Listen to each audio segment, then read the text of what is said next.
संसद में प्रमोशन में आरक्षण बिल पर बहस चल रही है। सोमवार को इस बिल के पास होने की उम्मीद है। इस बीच 50 से ज्यादा सांसदों ने प्रधानमंत्री को शिकायत की है कि देश के सबसे बड़े मेडिकल संस्थान एम्स में आरक्षण नीति का खुला उल्लंघन किया जा रहा है। उधर आरटीआई के जरिए हासिल किए गए आंकड़े बताते हैं कि देश के बड़े बड़े शिक्षा संस्थानों में शीर्ष पदों में अब तक कोई एससी या एसटी वर्ग का व्यक्ति नहीं पहुंच पाया। एक खास रिपोर्ट। मैं बिल्कुल सुनने के लिए तैयार नहीं हूं। आरक्षण पर मायावती के गुस्से ने संसद में सबको चौंकाया, लेकिन आरटीआई के आंकड़े कहीं अधिक चौंकाने वाले हैं। सूचना अधिकार के तहत यूजीसी ने जो आंकड़े दिए हैं, उनके मुताबिक देश की टॉप 31 सेंट्रल यूनिवर्सिटीज में अनुसूचित जाति के केवल 26 प्रोफेसर हैं और अनुसूचित जनजाति यानी एसटी कैटेगरी के केवल 9 प्रोफेसर ही हैं। देश के बुद्धिजीवी वर्ग का गढ़ कही जाने वाली जेएनयू में प्रोफेसर और एसोसिएट प्रोफेसर के पद पर कोई एससी या एसटी नहीं है। आरटीआई से पता चला है कि लेक्चरर के पद पर भी जेएनयू में एससी के लिए आरक्षित 69 पद और एसटी कैटेगरी के लिए आरक्षित 29 पद खाली पड़े हैं। दिल्ली यूनिवर्सिटी में 122 प्रोफेसर और 277 एसोसिएट प्रोफेसर हैं, सभी जनरल कैटेगरी के। यहां भी प्रोफेसर या एसोसिएट प्रोफेसर के पद पर कोई एससी या एसटी नहीं है। इसके अलावा एससी कैटेगरी में लेक्चरर के 64 और एसटी कैटेगरी में 31 पद दिल्ली यूनिवर्सिटी में खाली पड़े हैं। ये तो रही पद खाली होने की बात, लेकिन नौकरी मिलने के बाद भी दलित या आदिवासी समुदाय के लोगों को उच्च संस्थानों के भीतर जबरदस्त भेदभाव का सामना करना पड़ता है।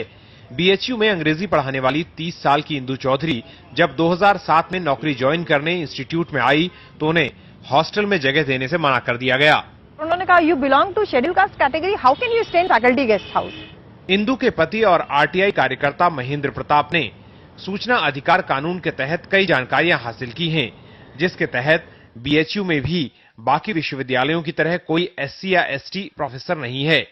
यहां एससी कैटेगरी में प्रोफेसर के 51 पद और एसटी वर्ग में 25 पद खाली पड़े हैं। मिनिस्ट्री ऑफ एचआरडी का टेक्निकल एजुकेशन डिपार्टमेंट है, वो बार बार ये लेटर लिख रहा है कि बैकलॉग फिलअप किया जाए, बैकलॉग फिलअप किया जाए, एससी एसटी की भर्तियां की जाए, लेकिन इन सब के बावजूद भी कोई ऐसा आउटपुट निकल के नहीं आ रहा है। अपनी सफाई में बीएचयू कहती है कि विज्ञापन निकाले गए तो उसे इन पदों के लिए न्यूनतम योग्यता वाला कोई उम्मीदवार नहीं मिला। पिछले दिनों 50 से अधिक सांसदों ने प्रधानमंत्री को यह चिट्ठी लिखी है, जिसमें सीधा आरोप लगाया गया है कि देश के सबसे बड़े मेडिकल संस्थान एम्स में पिछले 3 दशकों से आरक्षण की नीति का उल्लंघन किया जा रहा है। कहा गया है कि यहां 164 डॉक्टरों की नियुक्तियों में आरक्षण नियमों का खुला उल्लंघन कर अगड़ी जाति के लोगों को नौकरी दी गई।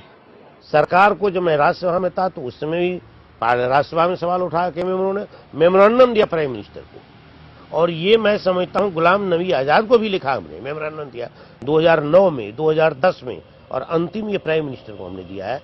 बात नौकरियों तक सीमित नहीं है। देश के सबसे बड़े 2 मेडिकल संस्थान भेदभाव के लिए आरोपों के घेरे में हैं। एम्स और सफदरजंग अस्पताल से जुड़ा वर्धमान महावीर मेडिकल कॉलेज, जहां एम्स में रिजर्व कैटेगरी के 2 छात्रों बालमुकुंद भारती और अनिल मीणा की आत्महत्या ने बड़े सवाल खड़े किए। वहीं वीएमएमसी पर आरोप है कि एससी एसटी छात्रों को जानबूझकर यहां कई साल तक फेल किया जाता रहा। कोई जनरल कैटेगरी के बच्चे को कभी ऐसा नहीं फेस करना पड़ा, तो फिर हमने दिल्ली हाई कोर्ट में केस फाइल किया, तो दिल्ली हाई कोर्ट ने अपने सुपरविजन में उस एग्जाम को आर्मी मेडिकल कॉलेज में करवाया, एसीएमएस में। तो सरप्राइजिंगली जब 25 बच्चे उसमें बैठे थे, सारे के सारे कैटेगरी से बिलोंग करते थे, और उसमें से सारे के सारे पास हो गए। इस मामले में जांच के लिए बनी मुंगेकर कमेटी ने भी कहा है कि दलित छात्रों को वीएमएमसी में जानबूझकर फेल किया गया और कॉलेज प्रशासन की इसमें मिलीभगत रही है। एम्स और वर्धमान मेडिकल कॉलेज के अधिकारियों ने इन आरोपों से इनकार किया, लेकिन कैमरे पर बात नहीं की। उधर सरकार मानती है कि संस्थानों में भेदभाव वाली सोच एक हकीकत है।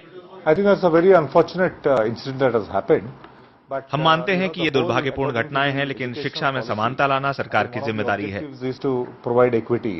साफ है कि अगर आज तरक्की में आरक्षण की बात हो रही है तो इसकी एक वजह यह भी है कि देश की तरक्की की नींव तैयार करने वाले उच्च शिक्षा संस्थान सामंती सोच से उबर नहीं पाए हैं।